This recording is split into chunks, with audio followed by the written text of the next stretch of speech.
Qual o significado da palavra ministro?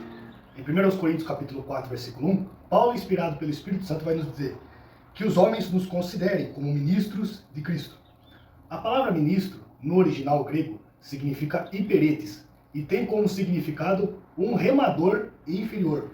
A palavra ministro, no original grego, é hiperetes e tem como significado um remador inferior. Na antiga Roma, pessoas que cometiam graves crimes eram condenadas à morte, mas antes disso elas eram tomadas como escravos a fazerem alguns serviços para Roma. E um desses serviços justamente era remar grandes embarcações, conhecido como galés. Então essas pessoas eram tomadas como escravos e faziam esse serviço de remar grandes embarcações, galés que era usada como transportes marítimos. E essas pessoas que eram transportadas normalmente eram pessoas da alta realeza de Roma, senadores, pessoas nobres, pessoas clássicas, pessoas de um alto padrão social.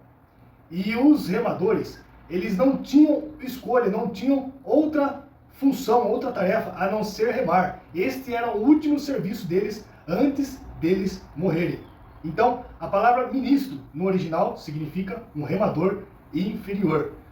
Veja você que está longe dessa ideia moderna que nós temos de achar que o ministro é alguém que está em evidência, alguém que está com os holofotes apontados para si, alguém que deve estar diante de um pedestal, alguém que tem que ter um sucesso midiático. Não, o remador, o ministro remador, ele ficava nas partes inferior do navio, ficava no porão do navio, remando, levando a embarcação.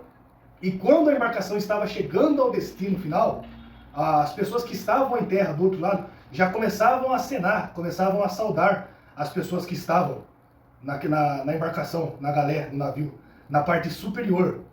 Os remadores não eram vistos, não eram lembrados.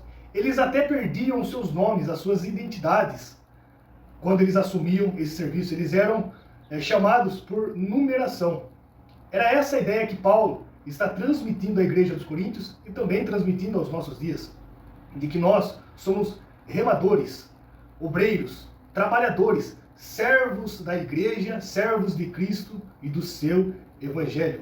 Nós não fomos chamados, os ministros não foram chamados para estar em evidência, ter um sucesso nas mídias, nas redes sociais, e sim estar a serviço do seu capitão, porque os remadores, eles estavam prestando serviço ao capitão da embarcação. Assim, os ministros da igreja estão a serviço do capitão, Cristo, o nosso Senhor. Interessante que os remadores, eles não podiam sair remando ao seu próprio ritmo, de acordo com a sua vontade.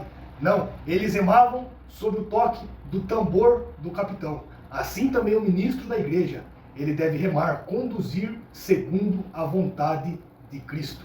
Essa é a ideia de um remador, alguém que é chamado para servir, alguém que é chamado para remar.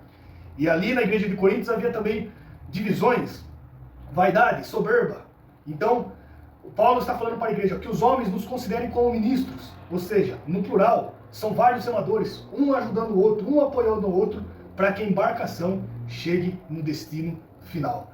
Essa é a ideia que ele está transmitindo, que serve para os nossos dias atuais. Nós somos chamados para servir, para remar na obra, nas causas do Evangelho de Cristo. Que Deus te abençoe.